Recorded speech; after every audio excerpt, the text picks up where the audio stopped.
What's good, Malcolm? I hope you're doing good out there. Thanks for the support. I hope you're doing good. You feel me? Just stay safe out there.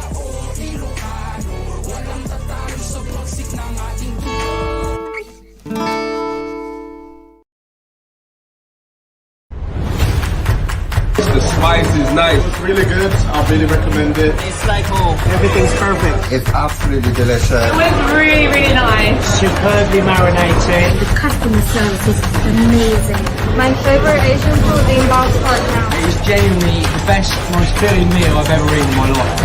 The most authentic place to come for Filipino street food, spoon and rice.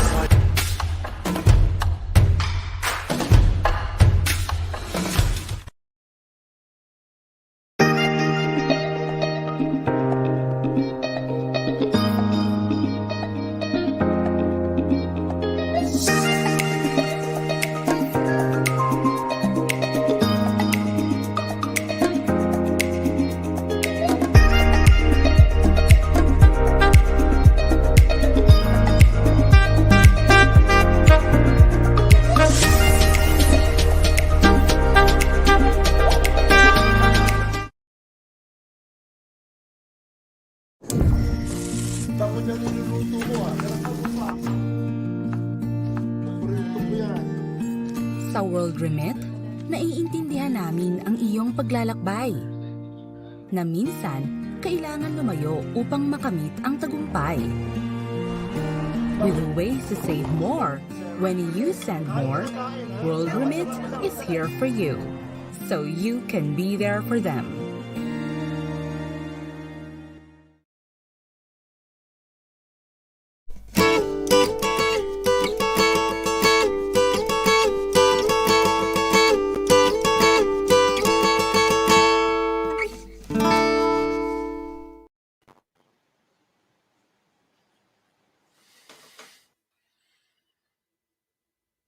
Hi guys, welcome to another packed show of Pusong Pinoy with Malcolm Conlon. It's an absolute pleasure to be joining you once again. At the start of the show, I'd like to thank World Remit for your continued sponsorship and endorsement of the show. You know, it's really easy to send money to the Philippines through World Remit, just a couple of clicks and you're done.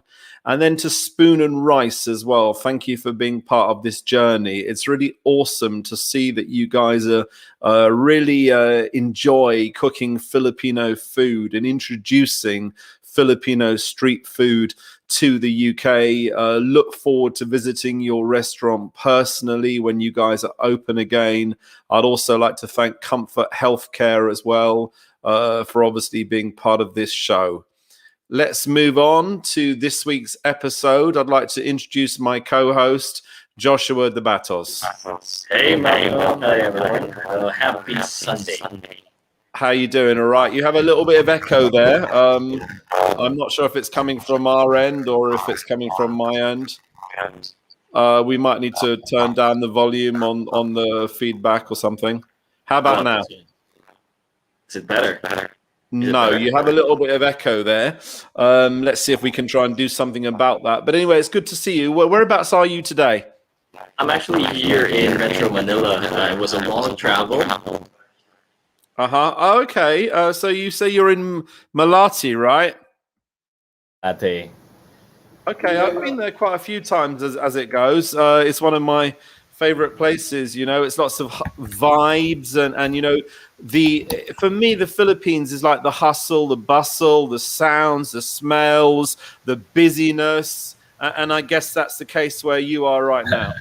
Exactly, and it's actually very it's refreshing to be in the metro again after 5 months going home in Cebu, but not the same as it was back when the quarantine was imposed. Like, it was a different Metro Manila. The cleaner air was good. And now we're back to the awesome Metro Manila vibe. Well, I've been watching some of these YouTube videos on these walkthroughs.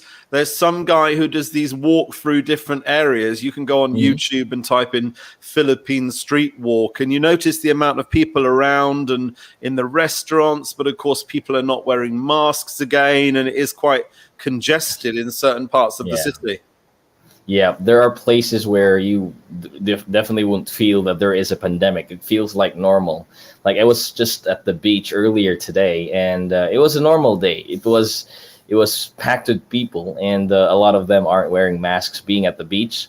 So it feels kind of normal already. So people are starting to go back to their normal lives, but at the same time, when you go to places like the malls here, they do implement they strictly implement the wearing of masks and face shield. That's good. That's good to see. Anyway, so moving on to today's episode, we're going to introduce our first guest, which I'm really looking forward to. So it's over to you, Joshua. Yes. So with no further ado, let's welcome our first guest. Our first guest is a Kumu live streamer and also very talented, Justine Salvo.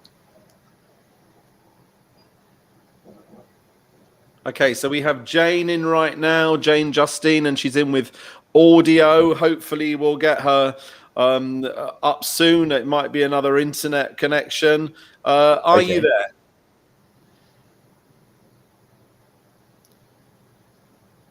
Ah, perfect. Hello, Jane Justine. How are you today? Do you want to turn off your mute? You might be on mute. So she's joining us live from the Philippines. And as we all know, there are internet problems. I know you had some internet problems recently yourself. Yes, there's a lot of issues with the internet. Hopefully, the third telco coming soon would really up the challenge or up the game with other network providers. They should be very challenged with an upcoming strong competitor. So Mal, how was your week so far? It's been okay. Obviously, we're still sort of locked down here in the UK. Obviously, the restaurants are all closed. Some of them are doing takeaway, but restaurants are closed, bars are closed. So it's pretty quiet here. Obviously, there's a need at the moment to only travel in the UK for essential journeys. And that applies to when you're going abroad as well. You can only go if you have a valid reason. And I think the lockdown's going to start to ease here. And they're talking about May, maybe in June, that the lockdown would be completely reduced. But at the moment, we are kind of fully in the swing of lockdown, which means that there are no events going on, if you like. So it's kind of a bit hard right now, to be honest. Same here in the Philippines. They've just actually made an announcement that there's no need for, there's no more RT-PCR testing or COVID testing as part of the requirement for you to travel around the Philippines. So it kind of makes it easier to travel around, to move around. Also with the implementation of the vaccination, with the vaccination already starting, I'm hoping, and we are hoping to really get or to fast track the recovery back to normal. Have you had your dose of the vaccine already? I have actually, because I work at a hospital. I was able to have my vaccination at the beginning of January, and Nice. I have another dose on Friday. I have the Pfizer vaccine, and that'll be my second dose. So many people saying, "Are you still alive?" Because I've had the vaccine, but I'm alive and well, and I'm absolutely doing fine. And people say about mental health, but actually, if you know you've had the vaccine, if you know you can protect others, and this show is not about the vaccine, but if you know you can protect others, particularly as you work in a hospital, in a healthcare environment, I think it's good if you do have, if you have had the vaccine, because you know you're protecting your patients, right? Exactly. And we encourage everybody to get vaccinated as soon as it's available. So we already have Jane Justine back. Yep, we had some technical issues there. She's just turned off. She seems to be having a monitor on that's making her sound double. So any kind of device that she has on that we can hear any feedback from, she needs to switch off, because I can hear myself twice on her microphone. She needs to switch off her monitor. Yeah, Okay. I think she got to volume down. All right, there you go. I can still hear it. So she's got some kind of monitor on, unfortunately. So we get this And she's still on mute. challenges on a live show, but pretty good so far. It's not normally like this. No, you're still on mute, and you still you need to turn off your monitor. Maybe use a headset or something. Still can't hear a word you're saying. How about now? I think we can hear you. No. Not We're yet. gonna take Jane off right now, and what we're gonna do, if that's okay, is move on to our second guest, Lloyd Trunco. So I'm looking forward to introducing Lloyd. Lloyd is a very good friend of mine for the last 30 years. We went to church together. He came over to the UK from the Philippines for some Bible school training. And I met him close to 30 years ago. He's a really good friend of mine. Whenever I go back home to the Philippines, we always meet up. Nice to see you, Lloyd.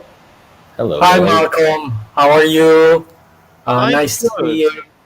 Nice to see you, Josh. Hey, nice to meet you too. Brilliant. So tell me a little bit about your background, Lloyd, before we start. Okay, so my background really, my training is in fine arts.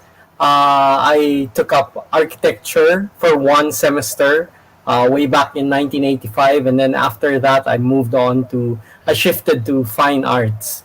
So that's my training. And recently, what I did was, in celebration of the National Arts Month, which happens every February.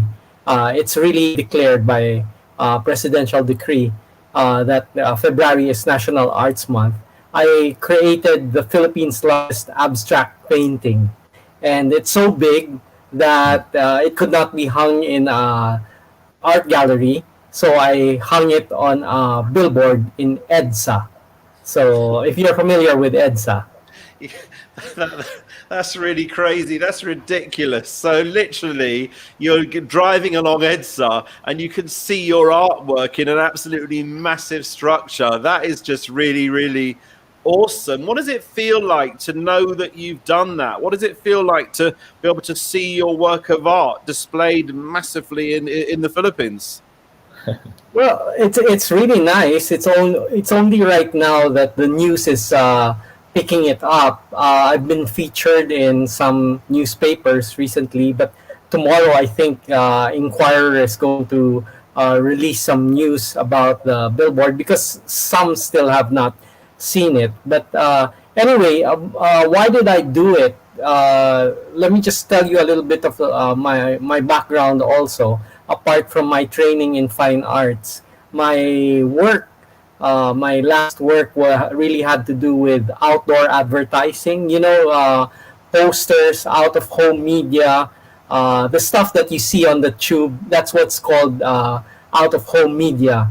So that was my work before in the advertising agency, and even right now, I'm still involved with it. But I want to do more of my art already. So this painting that I did is more of like a signal that I'm detaching myself from advertising and moving on into art. I guess the pandemic has been very difficult for so many people. And I guess now, because there's less people on the streets, if you like, I guess now people aren't. So there was a time where there were no cars on the road. So why would advertisers spend billions of pesos on advertising when there's actually no captive audience? I'm sure that's part of the problem. Yes, that's correct, Malcolm. In fact, I recently wrote an article in a magazine. It's called Mail Zone magazine, and I talked about how I closed my business, which had to do with outdoor advertising, last October. And because I closed that business, it has freed me to do other stuff. One of them is being able to paint more. So I'm hoping that this thing will really catch on. I'd like to spend more time painting now, more than being in advertising. Let's go back to the pictures again, and you need to explain how you actually did this because it looks really amazing. Let's go through what you did to create something like that. What was the inspiration? I know you used a lot of paint, right? Yes, I did. The title of the work is Alab ng Sining. So Alab ng Sining talks about the flame of art, and it actually resonates with me because I have to keep that flame burning despite all the busyness of all the things that I have to do with business, with the family, and all that. the nice thing, or as they say, the silver lining with the pandemic is that it has brought about this self introspection and trying to be able to evaluate what I really want to do. So I've been in advertising for a long, long time, since about 1985. So that's around 35 years of being in advertising, even when I was still in college. So I think now's the time to already move into art and painting. Although I've been doing that every now and then, but now I really want to do it full blast.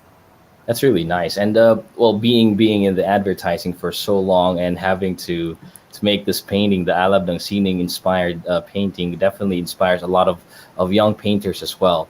Given the limitation here, limitation of moving around, going into let's say art exhibits, definitely a lot of young artists are also inspired but don't have the medium, same as what you did here with this amazing painting that was put up on a billboard in EDSA. Like, what is your piece of advice to those aspiring young artists who also wants to get their own platform? Like, how can they also or showcase their talents? Well, I guess the thing to do is just keep on painting and just keep on posting on social media. It's a lot easier nowadays because there's social media. But even I myself, I consider myself as an artist who is not also that well connected yet with the galleries. I'm just like them. It just so happens that I have this business background. I have the know-how on how to put it up on a billboard. But in actuality, I share the same position as them too, because yes, there are some artists who are well connected with galleries. I'm not one of them yet, hopefully.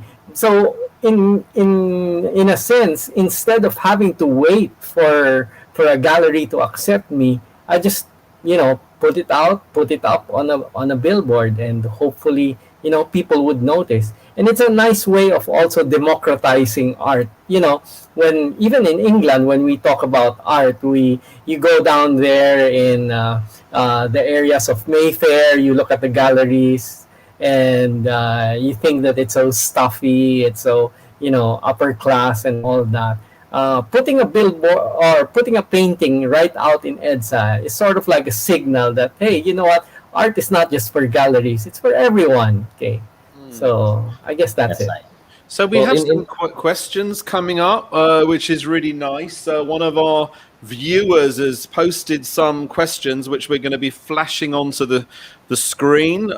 So how long does it take? This is from my good friend Tim Murray, who's a lead nurse in the United Kingdom, and of course doing a fantastic job, I have no doubt, with our COVID-19 pandemic response. So Tim asks, how long does it take to make from start to completion? Okay, so the execution thereof started, it took around 3 days just for the execution. But for the planning and the logistics took weeks.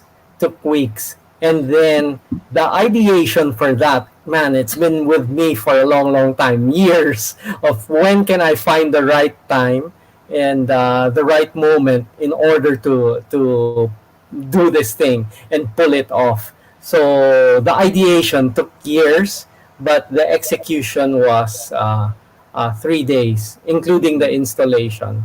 But planning and logistics around weeks and a month. Yeah. Our next question, what a talented artist. What materials did you use or do you use?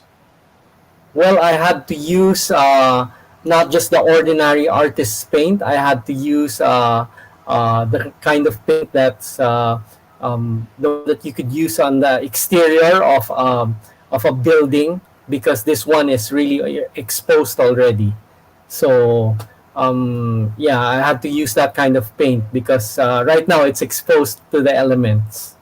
Wow. No, I'm really, really impressed. It's a really awesome achievement. And I think during this pandemic, I think people need that. People need something that they can focus on. They need, obviously, inspiration. And I'm sure this is going to inspire many people already. Yes, yes. Hopefully, it will inspire others. There are a lot of talented Filipinos. A lot of them can really paint well and do art well. Just have to give them the break. For those who are not really familiar with the art industry or art culture here in the Philippines, like how is it like? Let's say for a normal audience who's tuned in today, what is the art life like here in the Philippines? Like, is it alive, or in your opinion, is it very alive, or is it something that needs to be promoted further, not just by artists like yourself, like from also, let's say, the government or support from different institutions? Yeah, well, art is booming right now in the Philippines despite the pandemic. I went to the Framers a few days ago, and the framer told me that she's really had a lot of jobs over the time of the pandemic because people were just inside their house. All they did was just paint. Uh, Auction houses right now Hmm. are doing very well because of a very healthy art market. The downside is people are very speculative. They go after named artists. And so there are some of these talented ones who are out in the countryside who never have the connection and they don't get to have the break, so to speak. Hmm. So I would consider myself as one of them. I'm still an outsider as of the moment, but I guess with this thing that I pulled off, which is the largest abstract painting in the Philippines, maybe word's gonna get around. And back in the normal days, like before pre-pandemic, what are those other activities or events for artists like yourself who would like to present their artwork to a bigger audiences or a bigger audience? What are those events for artists like yourself? Yes, well, people would normally try to get a schedule with a gallery for them to have a one-man exhibit or join a group show. But even then, sometimes it's so hard because some galleries have a long list, a long queue of artists scheduled for their shows. So I believe that right now, if one of the things that I have in mind is really to have an online gallery for artists who are not known from the province. Especially, they're really good. There are some kids there who paint well, but Hmm. they just don't know how Have the to get platform. around. I hope that I could help there in the future.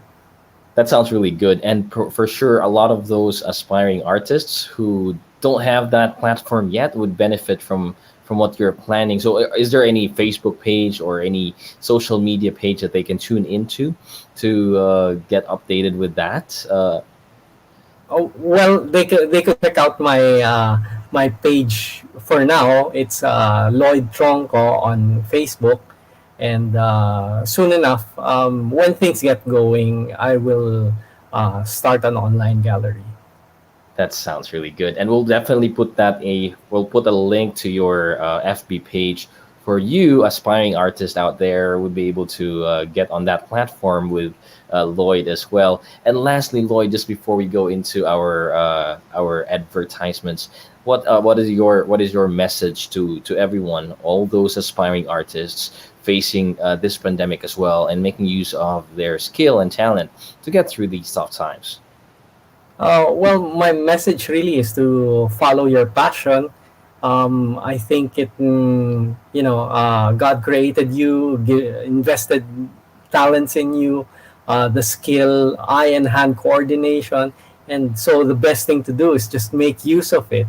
I realized that in my own life, I've been using it sporadically, and the pandemic was, in a sense, despite all the hardship it has brought about in throughout the entire world, it's personally good for me so that I can stop and think and pursue my passion, which is to do art. Well, thank you so much, Rex, for that very good message to everybody. So thank you for visiting us here in the show. So let's go ahead and tune into the next set of advertisements. We'll be back. Okay. Thank you. Thank you so much, Rex.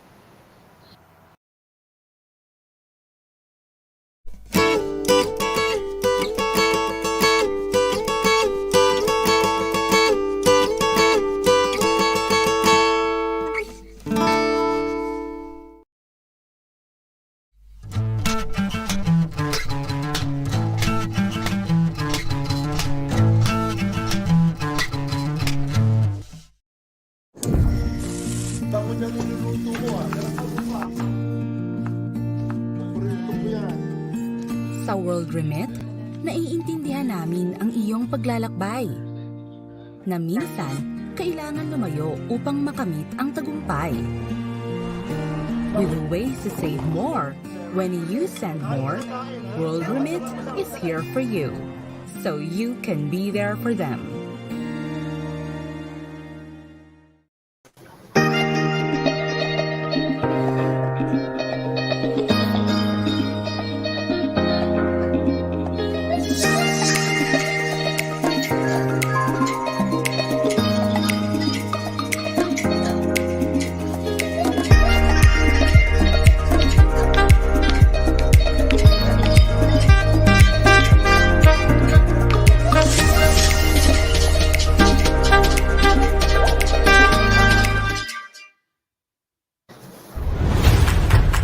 The spice is nice. It's really good. I really recommend it. It's like home. Everything's perfect. It's absolutely delicious. It was really, really nice. Superbly marinated. The customer service is amazing. My favorite Asian food in Bangkok now. It was genuinely the best, most filling meal I've ever eaten in my life. The most authentic place to come for Filipino street food, food and rice.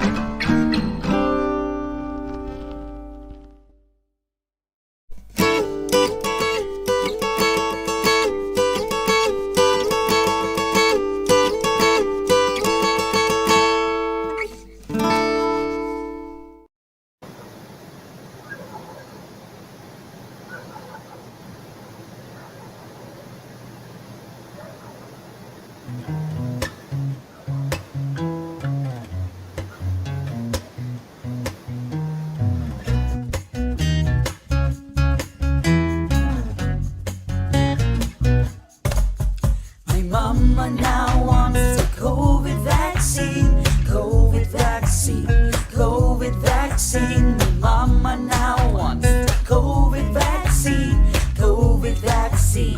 Now it's the time of the year when we close the schools, the pubs and the shops, and obey the rules.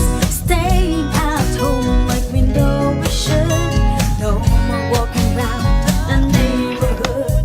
Wash your hands and cover your face. Keep everyone around you 2 meter space. Working all day without any rest. Everybody clap for the NHS. My mama now wants the COVID vaccine, COVID vaccine, COVID vaccine. My mama now wants the COVID vaccine, COVID vaccine. Now la la la la la, hey! La la la la la, hey! La la la la la, hey! La la la la la. Working together to protect the nation. Everybody's waiting for their vaccination. If we just stay strong, it will all be fine. As long as we've got plenty of beer and wine. Wash your hands and cover your face. Keep everyone around you 2 meter space. Let's all stick together and do our best. Everybody clap for the NHS. My mama now wants the COVID vaccine, COVID vaccine, COVID vaccine. My mama now wants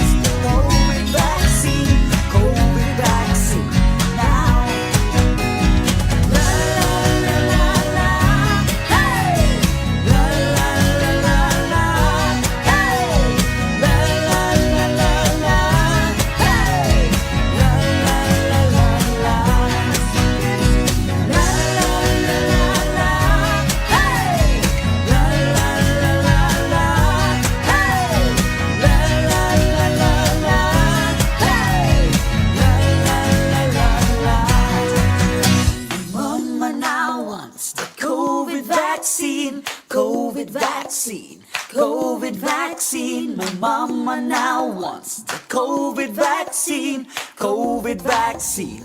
Now, my mama now wants the COVID vaccine. COVID vaccine. COVID vaccine. My mama now wants the COVID vaccine. COVID vaccine. Now.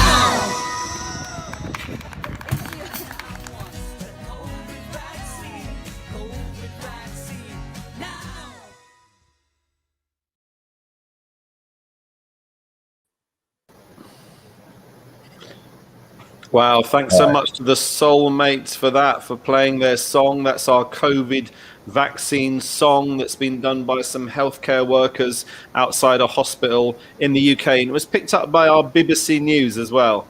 That's really nice and really promote COVID vaccination. And if you really have that vaccine already available in your area, get vaccinated now. Like the song, like what the song is saying. Exactly. Then we can get back to normal and I can visit the Philippines. Anyway, guys, let's introduce our next guest, Chef Rex De Guzman. I've known Rex for a really long time. Hi, Rex. I've known you for a really long time. I know you're passionate about Filipino food and, of course, the culture and the country. I know you've done a lot of pop-up restaurants, pop-up kitchens. I know you've been on this mission to promote Philippine food now for a long time. Can you tell us a little bit about yourself and how you got into cooking? Hi, everyone. Hi, Malcolm. Hi, Joshua. It's good to see you. Thanks for having me. So a little bit about me. I started that mission that you're talking about to popularize Filipino food since 2014. So I've been working as a professional chef since 2011. And then I sort of kind of had this burning desire to work for myself from a very early age. And that's sort of what kind of led me to kind of rediscover my identity. And that's what got me into looking into Filipino food, basically. So it's been a long journey so far, and it's never going to stop. And now I'm trying to find a new way to popularize the food. So I'm looking at doing that now with my street food venture, Turo. I've eaten some of your food from Turo in the South Bank, which I enjoyed very much. I guess a lot of what you do, you obviously need to be out there in terms of having a pop-ups or being out there on the streets, if you like, serving that food. So how has the COVID-19 pandemic affected you? And are you doing some way of kind of reinventing yourself? Yeah, it's been difficult actually with the pandemic. You know, a lot of the hospitality industry is virtually shut, so most of the restaurants have had to adapt to delivery. Turo was basically put on pause for almost all of last year, which was a shame because I really wanted to get back out there and just keep it going. And we recently relaunched our social media earlier this year in February with the plans to go into delivery, but as you know, in the UK, Boris announced his roadmap. So we're now looking into trying to go back into street foods. And our big plan now is to open a restaurant, hopefully near to the end of this year. So we'll see. Yeah, fingers crossed. Over to you, Josh. Yeah, very, very, very promising, and hopefully things will go back soon. Based on what you've been seeing, what are the usual Filipino food that they are loving, what you always get ordered for? So I would say the most popular dish that we have on our menu, it would be chicken in asal. So it's the Filipino marinated chicken. It's marinated in vinegar, in a little bit of Sprite or 7-Up, and then we just grill that over our charcoal grill. So that's kind of our crowd pleaser. It does very well. We serve that with our pickled carrot achara, which gives it that kind of sour taste to it. And one of our other popular dishes would be our pork tocino, which is kind of like a very sweet pork belly dish that we serve as well. So those are a couple of our best sellers, I'd say. Sounds good. And have you also ventured into Filipino street foods like balot or any other Filipino street food available here in the country? Here in the country, I've tried just a couple. I haven't found any balut here in the UK. I suppose the closest thing that I've tried to it here in the UK would be salted duck egg. But in the Philippines, I had my first taste of balut in Manila. So that was definitely a new experience for me, actually, yeah. And Wow, surely I would bet Mal already tried balut as well. I have. When I was in the Philippines last time, I went to Pampanga. I kind of tried it for the first time. It's out there on YouTube. It took me about 20 minutes of hesitating. I had about 100 people watching me on Facebook Live, and I said, look, when I've got 100 people watching, I'm going to eat it. And I was told how wonderful it was. And there's this picture of me turning bright red, almost gagging. But, you know, I'm glad I did, because I know it's very Filipino. I remember when my children were much younger, they would eat it when they went back home on a regular basis. But since they've grown up, they've kind of realized what it is, and that psychologically that's kind of put them off. But yeah. So Rex, one of my favorite dishes is adobo. So I like pork, I like chicken. How would you make the classic adobo, and what would make it special? I know you're going to tell me any secret ingredients that you use, but just go through that with me if people don't know what it is. So I would say the classic adobo is made of 3 ingredients, which would be number 1, vinegar. So a palm vinegar or a coconut vinegar, even a rice vinegar, or here in the UK, you could even use cider vinegar. And then I would say garlic would be the second. So garlic is used in all sorts of Filipino food, and it really gives the adobo a strong flavor. And then the soy sauce would be the third for me. And you could probably add also things like bay leaf to give it that kind of aromatic flavor. But I would say that one secret that I can tell you for adobo, making a good adobo, would be, it's actually fat. It could be oil, it could be pork fat, it could be the fat from the meat that you're cooking, and that helps to balance the acidity in adobo. So we don't really think of fat as an ingredient. We often think of fat like as just that kind of a nutrition, or just that maybe that unhealthy thing. But fat can be an ingredient that's used to enhance a dish as well. So they say in food that fat is flavor. So it's definitely an important aspect of making any adobo. It's really interesting to hear you say that, because I've got quite a lot of time at the moment where I've been watching these YouTube videos, and I've been watching Mike Cheng. And Mike Cheng, of course, does the food reviews. He's been to the Philippines many times. He's been to China. He's been all around the world. But he is the same as you. He absolutely loves it. And he says it's an integral part. And actually, he says Western cultures don't really like fat. So if you go to Korea, the meat has a lot of fat on it. But he said if you go to the US, there's barely any fat at all. And I think that's something that, as you say, can be crucial in certain foods. Yeah, definitely. I think because like the West has, we're focusing now on healthy eating and those sort of trends now, to be, reducing fat content and having other alternatives, which probably affects the reason why maybe the meat has to be trimmed down and doesn't include as much fat. Whereas I guess in the East, we kind of just take it as it is. We're all about the flavor, and we just want to make sure that the dish has everything that it needs. One of the things that's concerned me, though, about the Philippine diet, but of course, don't get me wrong, as you know, I'm a flag bearer for the Philippines. If I could drape myself in a Philippine flag and walk around the streets with it, I would. But, one of the things that concerns me is the high sugar, the high salt. There's a lot of diabetes in the Philippines, a lot of people with kidney problems. Obviously, you're based in the UK, and obviously when products come from the Philippines, they have to dampen down the salt and the sugar. Is there anything you maybe do in your recipes to kind of address that in terms of cooking? Because the Philippine diet is very, very sweet, isn't it? Absolutely, I have to agree with you. We have to acknowledge that a lot of our foods out there is a lot of it is deep fried street foods, and there is a lot of fat and sometimes cholesterol in our cooking. And a lot of sugar. So we do need to be a bit more kind of conscious about how we approach Filipino food, and especially from experience, what I've noticed here in the UK is that like you have to find ways to either substitute ingredients to adapt the food to the palate of the West. So whether if it's let's say for example we're talking about the fat from adobo, maybe we need to kind of either reduce the fat we put in adobo or substitute it entirely. So if there's a way for us to do that, then we should look into it. Also, I can say that it's a case of being a bit more creative with things you use. We don't have to be tied down with the traditional ingredients. Like I of course, I respect traditional Filipino cooking, but I think if we need to take in consideration healthy eating and other diets and aspects, we need to learn and to adapt Filipino foods to meet the demand.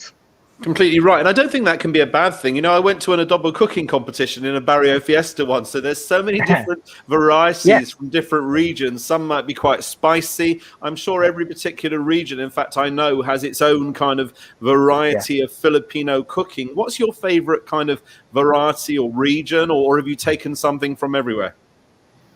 I would say I take a little bit of inspiration from everywhere. You know, my mom's from Cagayan Valley, so she's up north in Ilocos Norte. So a lot of the cooking there in that region has a lot of vegetables actually. So they do dishes like pinakbet, which has like bitter melon, green beans, and squash. And then there's dinengding as well, which is another local favorite. But, you know, I did a trip in 2016 for 3 months, and the whole purpose of that trip was basically to visit as many of the regions as I could. And that's one of the most beautiful things about Philippines is not only is there so many different sites to see in the Philippines, but the food is so different, so regional, that there's a kind of a different flavor or different combination of flavors to make the same dish. As you said, like adobo, for example, could be made with coconut milk in one region, it could be added with chilies, or it could just be made with just the vinegar and without soy sauce in another region. I would say one of my favorite places that I went to visit would be Vegan, which is in Ilocos Sur. And that's where I had the Filipino sausage longanisa. And as many of you know, longanisa, there's so many different varieties. The most popular one that you probably find is the sweet one, but in Vegan, it's a very garlicky, meaty, umami kind of sausage, and that was probably one of the best things that I've eaten during my time out there. Yeah, I definitely agree. A vegan longanisa is the best that I've tasted so far. If you're gonna advise someone who's tuned in now who would basically plan to visit the Philippines as soon as this pandemic is over, where do they should go? I mean, should they go? In Vegan or in the Philippines in general? In the Philippines in general, where should they go? If we're talking about food trips, I would say the places that stood out to me the most would be Pampanga for food. It's often been hailed as the culinary capital of the Philippines. Vegan, of course. And then I also really enjoyed my trip to Bicol, which is like they use a lot of coconut in there. They have dishes like laing or pinangat. And then I also would say Cebu and Davao. When I went to visit Davao. I know you mentioned earlier, Malcolm, about going to Davao. I'm not sure if you guys have been to the Malagos chocolate farm, but that's where they produce the cacao or chocolate there. And it's an amazing experience. Like, no, I haven't, but I've been to the crocodile farm in Davao, which is really crazy because there's this crocodile ice cream. Now, I thought, no, I can't really eat crocodile. So I did a Facebook video and here I am licking away at a crocodile ice cream. But I'll let everyone know, I'll confess it. It wasn't really crocodile. It was chocolate, but I just pretended. Anyway, we have some comments that we're going to be screening now. So we're going to go ahead and we're going to take the comments, and I believe there's some questions from Tim Murray again, my good friend Tim. Hi Rex, what is your favorite personal dish? Also, Filipino food lends itself to fast food. How can we promote Filipino food as being healthy? Oh, great question. Thanks, Tim. Personal favorite would have to be, my all-time favorite would be pancit palabok, which is something that my mum would make. So it's a rice noodle based dish with a sort of like a shrimp sauce, and it comes with loads of different toppings. So it's like comes with prawns, smoked fish, or you could use tinapa, and then you have like cut boiled eggs, spring onions, chicharron to give it texture, and it's really kind of like this like ultimate surf and turf noodle dish that I would say. Is really good. So that's always been my favorite dish because of the variety. In terms of Filipino food kind of being considered fast food, I would say we need to start, to be honest, just becoming more away from that and just recreating dishes or learn, as you mentioned, like substituting ingredients and trying to be more innovative with how we present Filipino food. It could be as simple as like the portion sizes. You know, Filipino food is often shared food. So it's like it comes in big pots on the table, and you know we all have to gather around. Whereas in the West, when you go out to eat, or even at the dinner table, you would have courses where you have like the salad or a starter, or a main, or a dessert. So maybe we just need to play around with a few more ideas and see how we can maybe reduce portion sizes, figure out what kind of ingredients we could substitute in to make them more healthier, and kind of go from there. When you have, especially if you're doing like a restaurant, if you have customers who are like vegan, that's going to be a challenge on how to, you know, how am I going to make a Filipino adobo that's vegan? So, you know, just an example, but we need that challenge to get us going.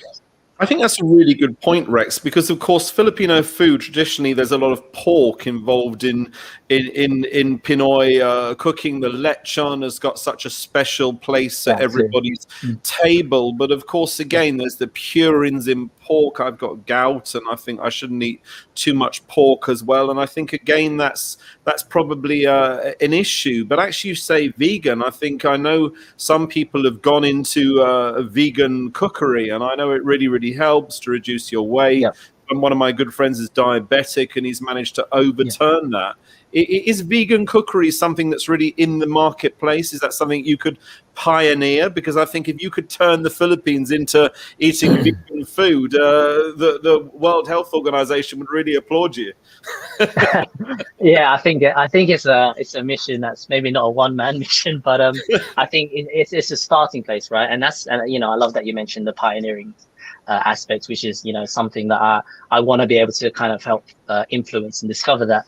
And I think that we need to have more of these conversations. And now that you can start to see like even vegan restaurants popping up, I've seen vegan street foods.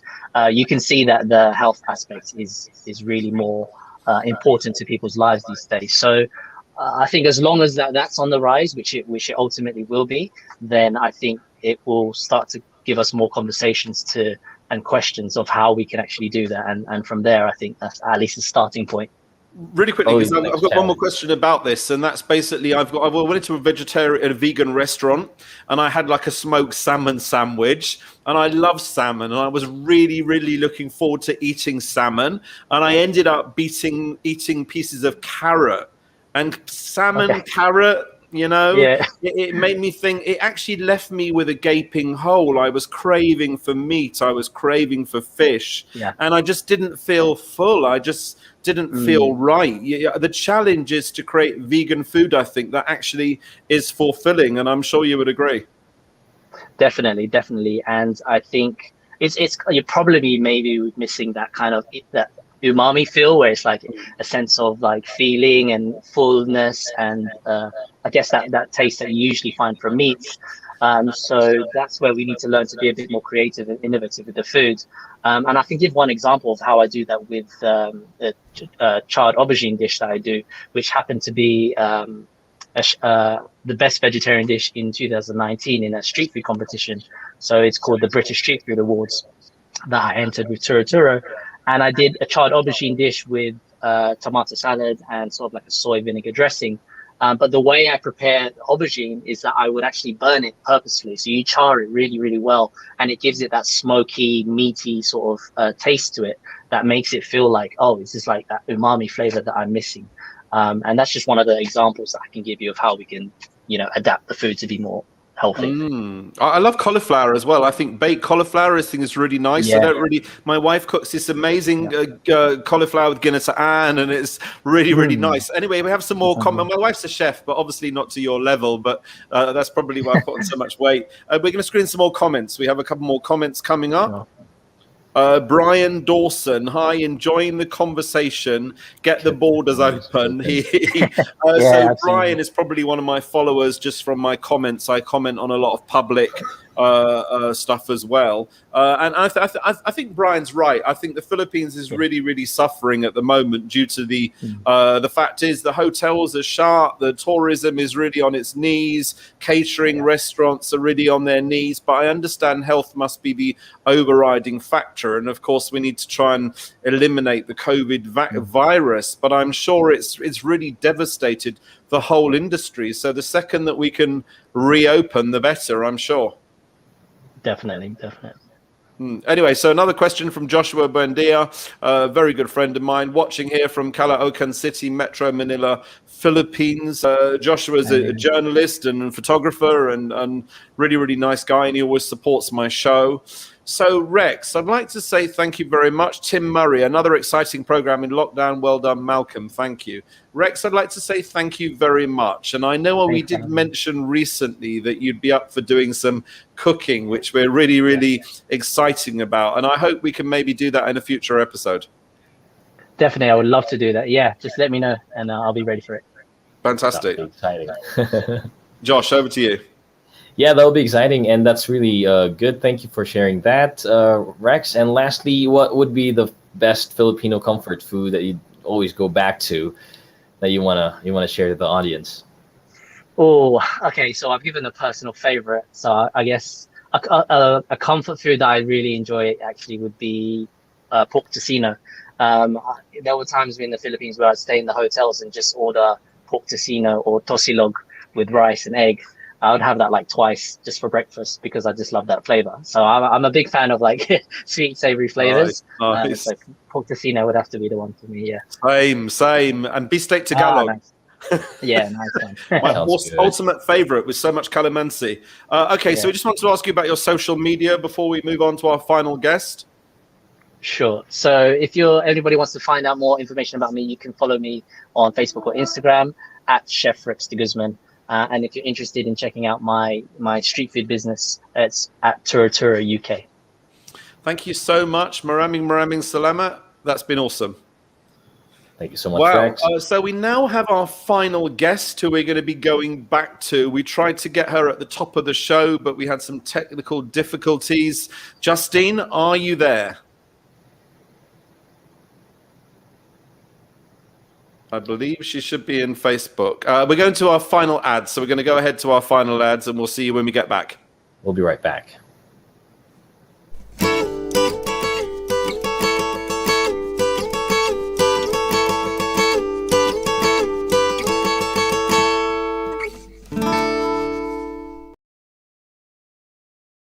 Hey, what's good, Malcolm? I hope you're doing good out there. Thanks for the support. I hope you're doing good. You feel me? Just stay safe out there.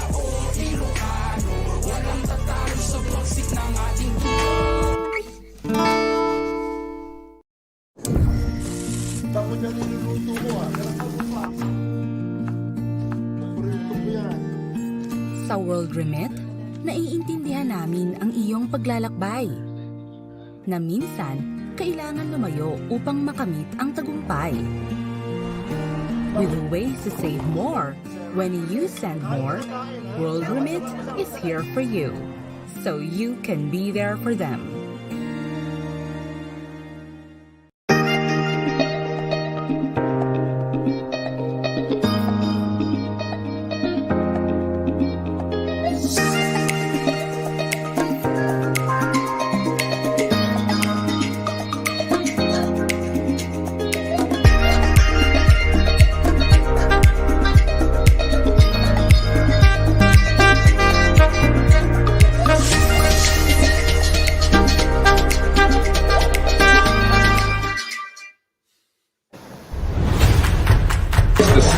Nice. It's really good. I really recommend it. It's like home. Everything's perfect. It's absolutely delicious. It was really, really nice. Superbly marinated. The customer service is amazing.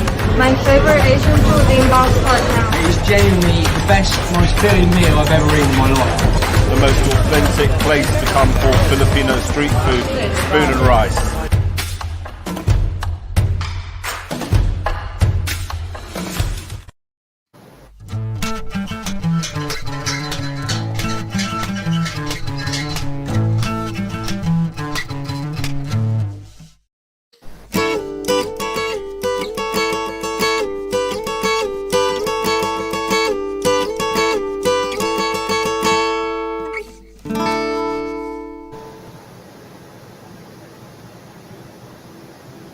And we are back. Wow, thanks so much. Easy Meal, again, thank you for your shout out. It's absolutely awesome. It's really nice to have a personal greeting from you. You don't know how much it means. So we're going to be excited to that episode, Mal. Yeah, well, I'm not sure because he's so busy. He's doing so many other shows. I don't think he can personally appear, but he was able to video call me, and we had a conversation the other day that was really, really, really cool. And I still support his music, obviously. We're going along to Jane now, our final guest. Okay, so... Oh, wow, fantastic. You're here. Awesome. All right, so tell me a little bit about yourself. Can you hear me better now? I can hear you perfectly well. Just tell me a little bit about yourself and introduce yourself to the audience. Okay, so we seem to have got an internet problem. This is one of the biggest frustrations I think that I have. Obviously, we're back home in the Philippines right now, and it's our internet problem. We're going to go ahead and we're going to screen a final piece of YouTube from a organization called Filipino Unite, which is an organization that I'm proud to be associated with. Let's watch this.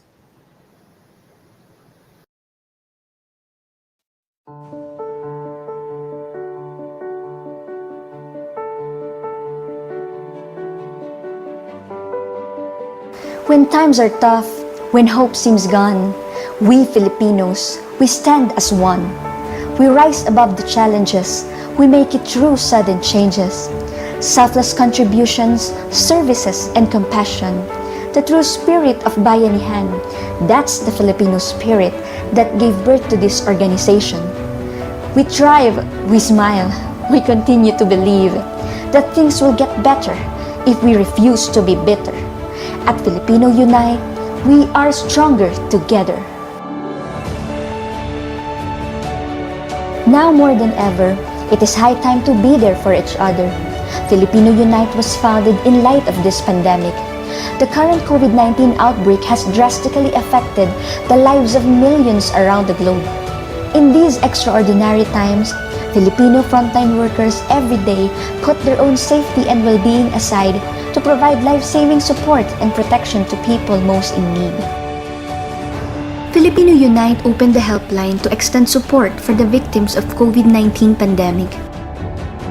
Not being able to be there in loved one's time of need, not being able to communicate with family members in a natural way, not being able to say goodbye, not participating in normal rituals. All this makes bereavement more difficult. And true to its mission, Filipino Unite offered bereavement care and financial assistance to the families and expanded services to meet their escalating needs.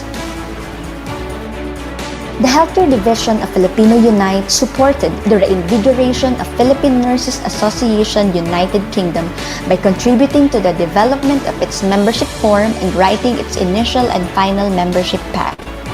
Filipino Unite also supported PNA UK's World Cafe Virtual Forum held on the 25th of July 2020 with the theme Philippine Nurses, Our Journey So Far. The webinars discussed the current status of Filipino nurses in the UK, and various speakers shared their expertise in tackling common issues faced by Filipino UK nurses.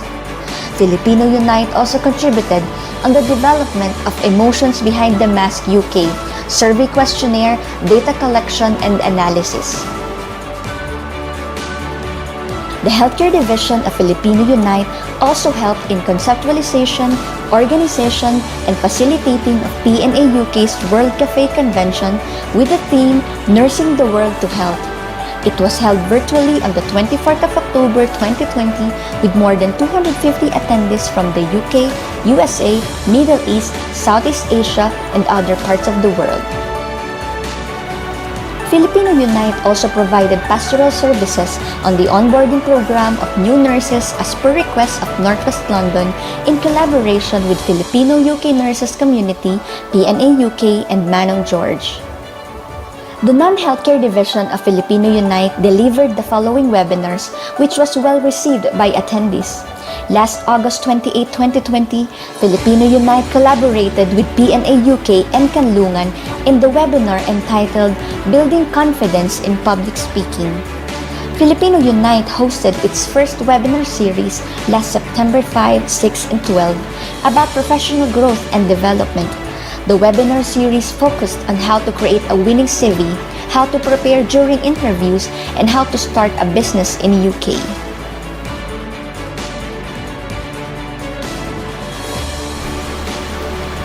Last August 12, 2020, Filipino Unite officers were invited to join Malcolm Conlan of Pusong Pinoy, where more Filipinos in the UK have been awakened to the call of the hour to continue to rebuild the Filipino spirit and the community as we recover from COVID-19.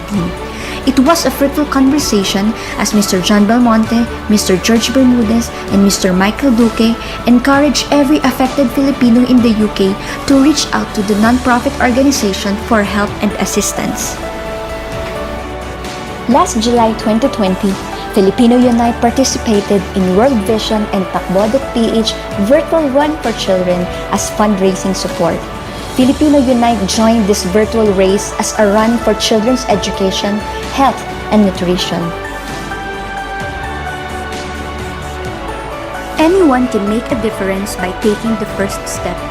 Filipino Unite Chairwoman Chelito Caneja joined her first major marathon, the London Rolling Challenge Marathon Majors, and was able to raise funds for people in the dump site areas of Pampanga who are in dire need of support as COVID-19 devastates their livelihood.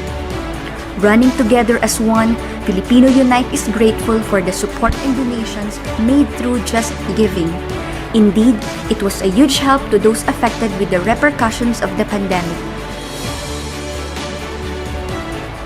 Filipino Unite, together with the non-government organizations in the Philippines, LICAG, or Life in Christ Assembly of God, and KPPK, or Kapampangan Ku Pagmaragul Ku International Incorporated, work to assist our less fortunate brothers and sisters by giving relief goods, medical supplies, and others as part of our support to the recovery from COVID-19.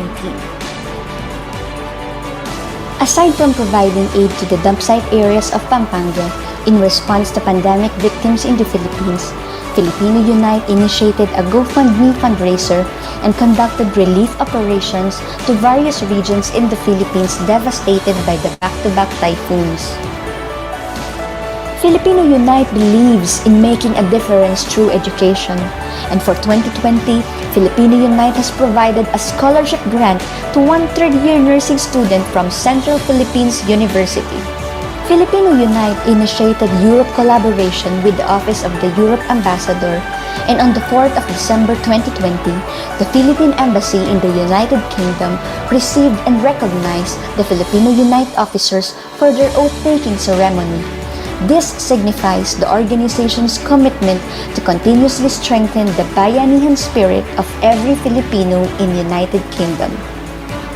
It is Filipino Unite's pride and honor to have published an article at Sushruta, a journal of health policy and opinion. The article, entitled Impact of Community Collaboration in the COVID-19 Pandemic, Service Evaluation of Filipino Unite, is a collaborative work published on the 26th of December 2020 through the hard work of Filipino Unite Chairwoman Ms. Chelito Caneja. Due to continuous demand for help in wherever we go, we decided to extend our service to other nationalities. Filipino Unite's vision and mission has always been to reach out to people from all walks of life, and this has resonated to well-known and established organizations in the UK. In collaboration with Under One Sky, a collective of volunteers with a shared desire to support marginalized and vulnerable communities, Filipino Unite conducted an emergency food initiative for homeless people left out on the streets during lockdown. Spoon and Rice, owned by Mr. John Belmonte, Filipino Unite's CEO and founder, sponsored the food provided to the rough sleepers in Westminster Borough. Filipino Unite delivered wellness and mental health service during the peak of the pandemic. Filipino Unite delivered this voluntary service to clinical colleagues, to non-healthcare, family, and communities in need. Just call 0208-037-2000 and Filipino Unite will be ready to pick up the phone and offer help, advice, support, and signposting to specialist services. The hotline is always available even if you just wanted to offload and vent. Tawag lang po, kabayan. Andito pa rin po kami. Mula noon hanggang ngayon, hanggat kailangan nyo ng katuwang sa inyong mga hinaing at problema. Tulong-tulong, nagkakaisa. dahil mas malakas tayo kung magkakasama.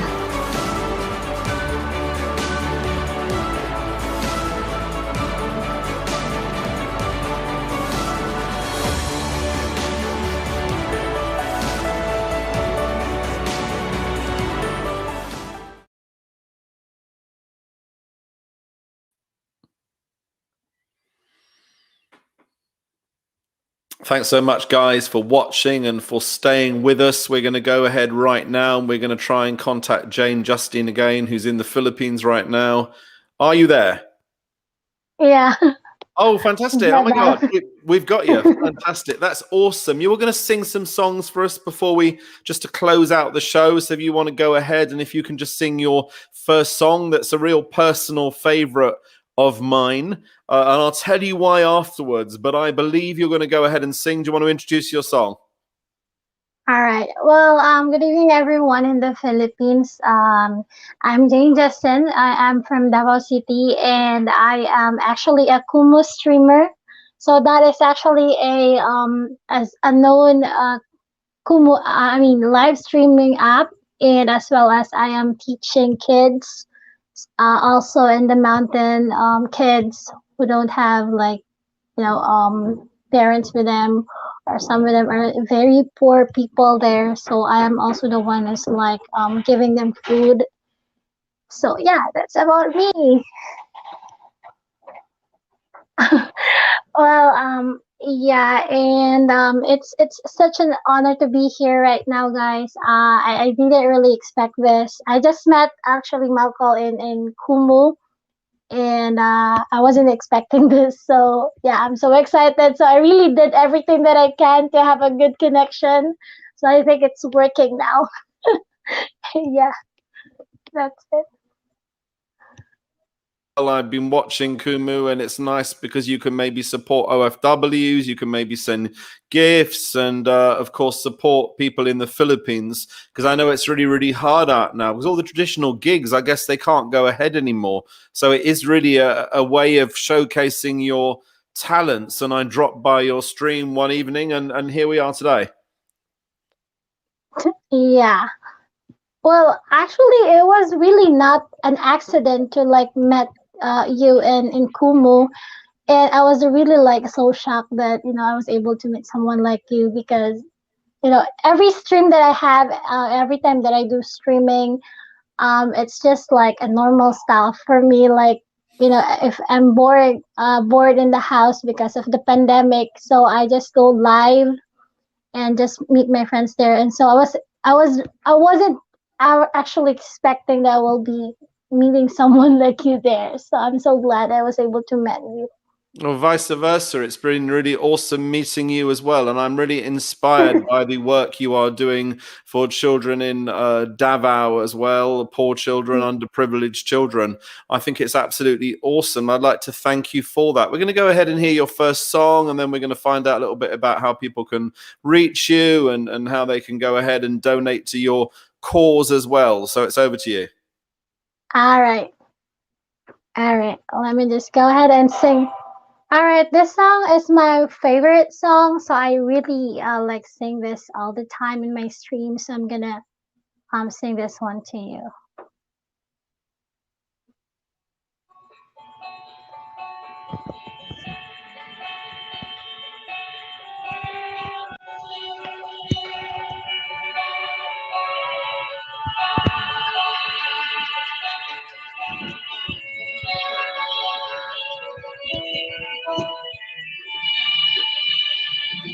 The other night, dear, as I lay sleeping, I dreamed I held you in my arms. When I awoke, dear, I was mistaken. So I hung my head and I cried. You are my sunshine, my only sunshine. You make me happy when skies are great. You never know, dear, how much I love you. Please don't take my sunshine away. I'll always love you and make you happy, and nothing else could come between. But if you leave me to love another, you have shattered all of my dreams. You are my sunshine, my only sunshine. You make me happy when skies are gray. You never know, dear, how much I love you. Please don't take my sunshine away. Thank you. Oh, that's really sweet. That's really beautiful. Thank you so much. You know, I love the fact that you put so much emotion into your singing as well. And I love the fact that everything you're doing is for a good cause. How can people reach you on Kumu? How do people join up for Kumu? All right. Well, I'm actually in Kumu. You just have to download first, of course, the live streaming app, which is Kumu. And you could actually reach me there by having your own login credentials in Kumu, and then just find the Braver Jane. That would be my new username. Since I was actually Malcolm, I don't know if Malcolm knows this, but I actually been through a lot of things this like the past 3 months. I've been in the hospital back and forth. So I just changed my streaming name from Jane Justin to the Braver Jane. So the reason why I changed that one, because I want people to like call me the Braver Jane. So it reminds me to be like more stronger every day, even if I'm facing a lot of struggles. And I know that I could overcome that one. So just find me the Braver Jane, and you'll be able to see all of my live stream recorded lives there, and you'll be able to see those uh, contents that I have. I actually have a content, Michael, that would be like inspirational content with a twist of singing or dancing. So it depends on the day that I'm streaming or what content I have on that day. That's awesome. Hi, Josh, again. Nice to see you. Any questions for Jane Justine? We seem to have lost your sound. You're on mute. Yeah. There you go. ahead. Yes. Really inspiring, Justin. And braver, Justin. And you also teach kids. What are the things that you teach to those kids? Well, actually, I'm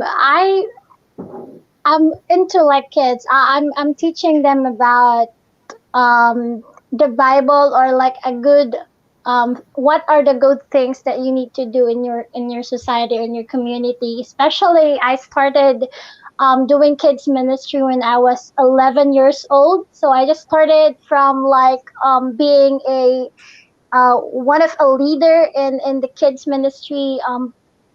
Like there is a place where the kids ministry are like meeting each other. So I'm teaching them about the Bible, or how to be good to your friends, or especially because most of the kids, they're really having a problem with their families.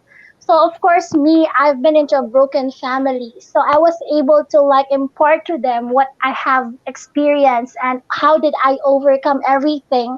Because it's not really it's not easy to like, the kids are growing without their parents, without their mom, or without their dad. So it's really so hard. So I'm teaching them as well to be, to just trust God always, even if they don't have their parents. Because I really grew up without like my parents. So I've been living with different people when I was young until now. So I am that's what I'm imparting to those kids. Reminding them that they are precious, reminding them that they are so special, and they're so loved. Yeah, that's it. That's nice. And now let's move on to your next song, or next and final song for Oh tonight's yeah. episode. All right. Well, this is a Tagalog song. So I think you all know this, guys. So this one will be my last song.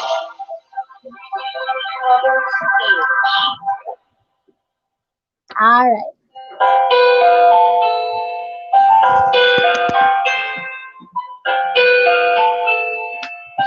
Kung tayo ay matanda na, sana di tayo magbago. Kailanman, saan ito ang pangarap ko. Makuha mo pa kaya ako'y hagan at yakapin.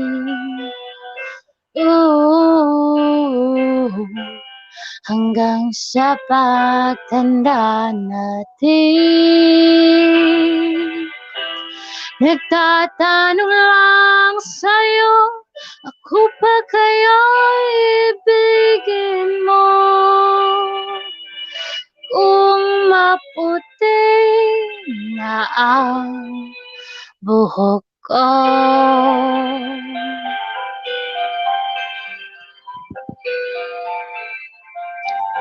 Pagdating ng araw, ang iyong buhok ay puputi na rin.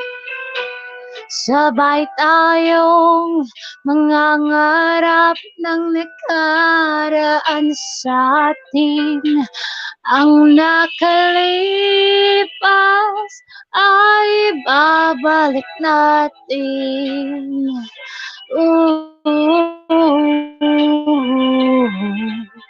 Ipapaalala ko sa'yo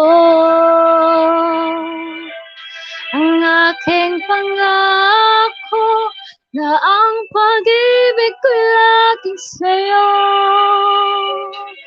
Kahit maputi na ang buhok ko.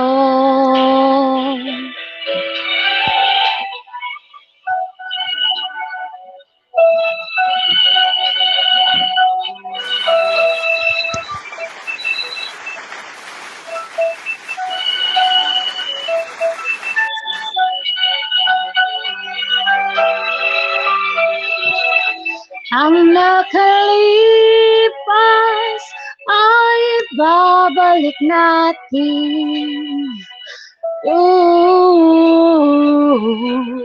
Ipapaalala ko sa'yo ang aking pangako na ang pag-ibig ko laging sa'yo. Kahit maputi na ang buhok ko, kahit maputi na ang buhok ko.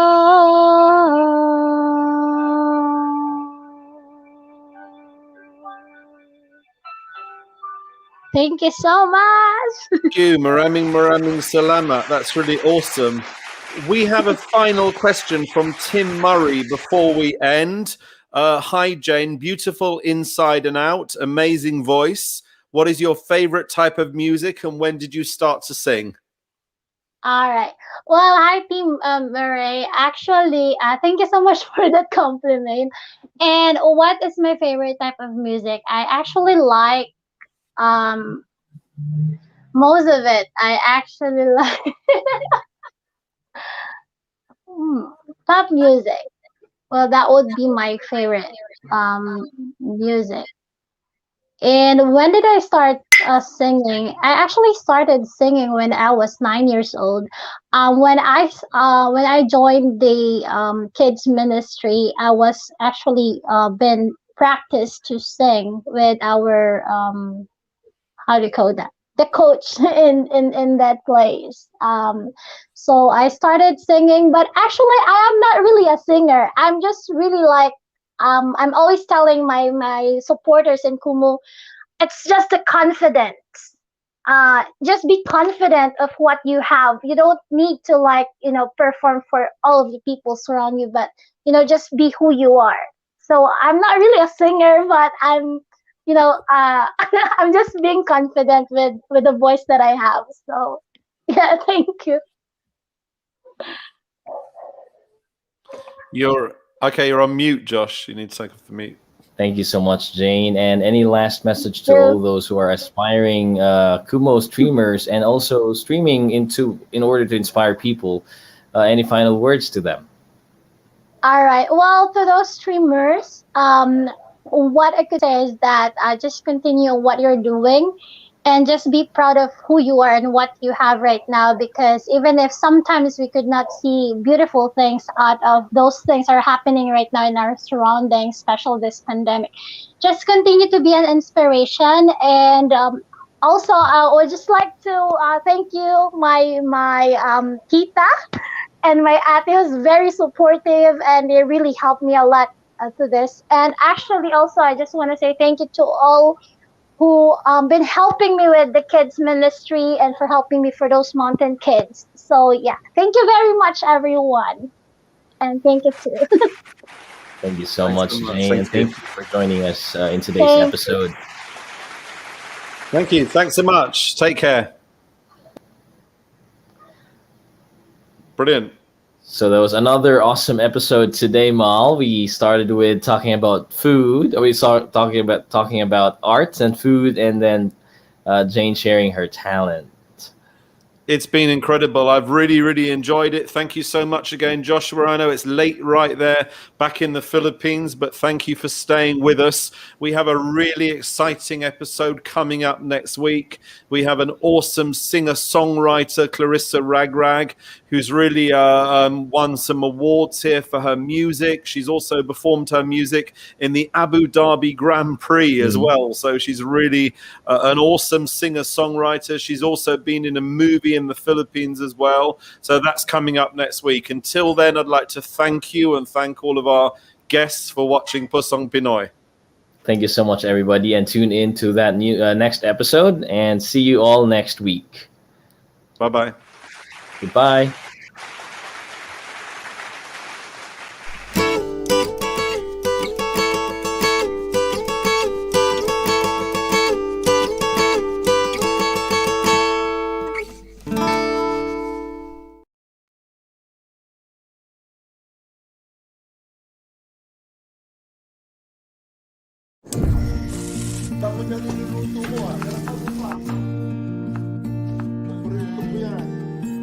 Sa World Remit, naiintindihan namin ang iyong paglalakbay. Na minsan, kailangan lumayo upang makamit ang tagumpay. With ways to save more, when you send more, World Remit is here for you, so you can be there for them.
spice is nice. It's really good. I really recommend it. It's like home. Everything's perfect. It's absolutely delicious. It was really, really nice. Superbly marinated. The customer service is amazing.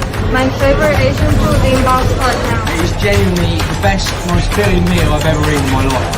The most authentic place to come for Filipino street food, spoon and rice.